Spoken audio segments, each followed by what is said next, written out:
You are watching the making of the standard gauge railway, and you may be asking, what next after the completion of phase 1 of the project, that is from Mombasa to Nairobi? By the 1st of June 2017, we will be ready to have the first train leaving Mombasa for Nairobi. We have already procured locomotives, wagons and coaches. They are currently under production, and we expect to receive the first batch by the end of the year and the final batch by February, March, so that then testing and commissioning can begin. The government is importing the trains from China. We have 56 locomotives.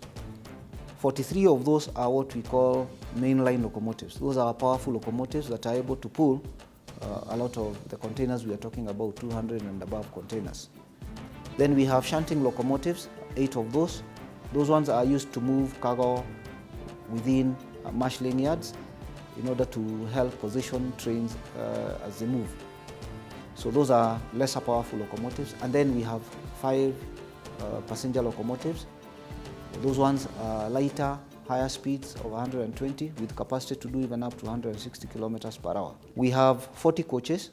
Those are passenger coaches, will be used with the 5 locomotives, passenger locomotives. And we have 1,620 wagons. Those again will be relocated according to demand.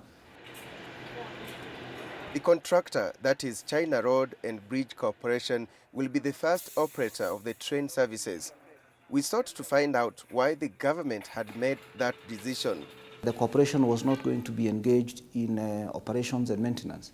Following discussions had with the Exim Bank of China, it was in the best interest of Kenya to work with the current contractor in the interim to make sure that they stabilize the operations, making sure that any defects that are identified during the operations period are rectified. We do not have that kind of technology here. We do not have those kind of people available here. We are looking at a period of about 5 years. According to the master plan, the next phase will be the route between Nairobi and Naivasha, whose groundbreaking is expected to take place in October 2016. We've already procured financing from the China Exim Bank. The National Treasury and China Exim Bank signed an agreement on 4th of December of 2015, and we are currently in the process of finalizing the conditions of the lender. There is a proposed industrial park in Naivasha near the geothermal park, where then, because of the cheap source of energy just next to that area, then it becomes a very attractive area for industries to position their factories. The cost of phase 2 is 1.5 billion US dollars, which is about 150 billion Kenya shillings.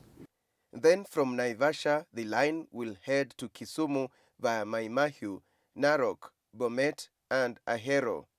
And once it gets to Kisumu, we will have another line that connects Kisumu to a port within the lake of Kisumu, which is about 10 kilometers.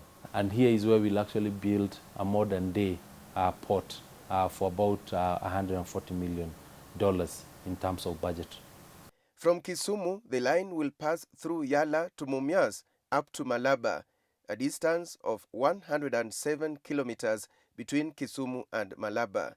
Some of the lessons we learned were that we needed to have regular dialogue with all stakeholders, including the communities, local communities, the government, the key stakeholders of mega projects, both public and private, the academia, and the caucuses and the associations. We also learned that we need to, as a nation, focus on certain elements. One of them is standards. Standards are crucial because they determine our level of involvement, but they also determine the level of our investment and encourage our local manufacturing and services. We needed to focus on research and development, technology transfer, how our universities can interact with some of these projects to upgrade their curriculum, their relevance and quality of education, research and skills. The SGR is within a regional master plan, but there have been concerns that Rwanda may be abandoning the Kenyan route as originally planned in favor of the Tanzanian side. We have seen press reports that Rwanda has preferred to go towards Tanzania, because Tanzania is now coming on board and would want to implement their part of the SGR development under the East African Railway Master Plan. We must remember that we started off with an East African Railway Master Plan development, which was approved at EAC level by the heads of state.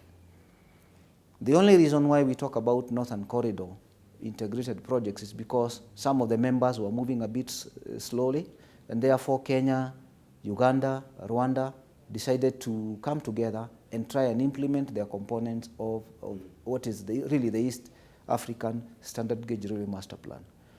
What Rwanda has done, and this is not yet communicated formally to the Northern Corridor Summit, is they have preferred to develop the side of Tanzania which is cheaper for them.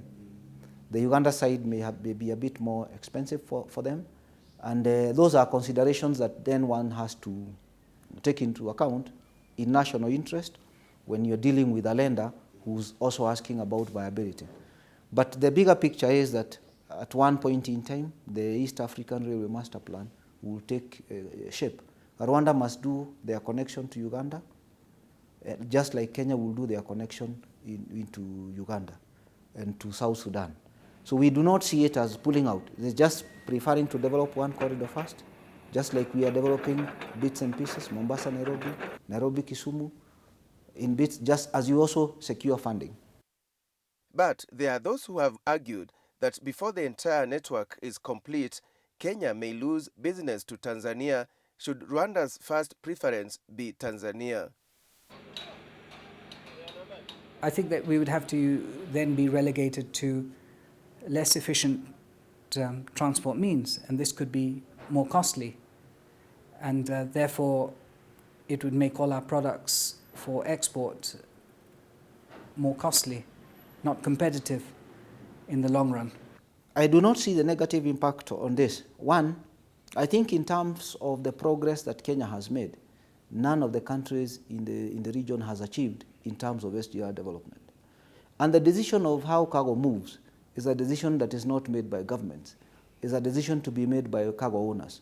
And cargo owners have only one concern, two concerns actually. One, how efficient is the corridor that I'm using? Two, what is the price? We have moved very fast.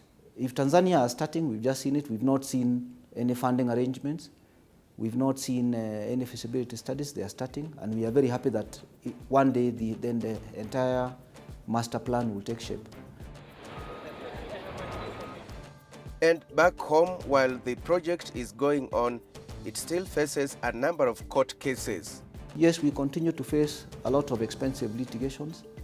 There are over 20 cases that have been filed with regards to SGR development. Environmental concerns were about constitutional issues that procurement was not properly undertaken. We've seen about humanitarian rights. We've also seen issues, a few of those about compensation, but all are progressing in court. Some have been dismissed and parties have appealed, and we are contesting. With that, we wind up our two-part series on the making of the standard gauge railway, in which we looked at the status of phase one of the project, that is from Mombasa to Nairobi, and what happens after the handing over of the first phase of that project. We also looked at the expected socio-economic impact of the project. On behalf of the crew, thank you so much for following the series, and bye-bye from Sultan Hamoud.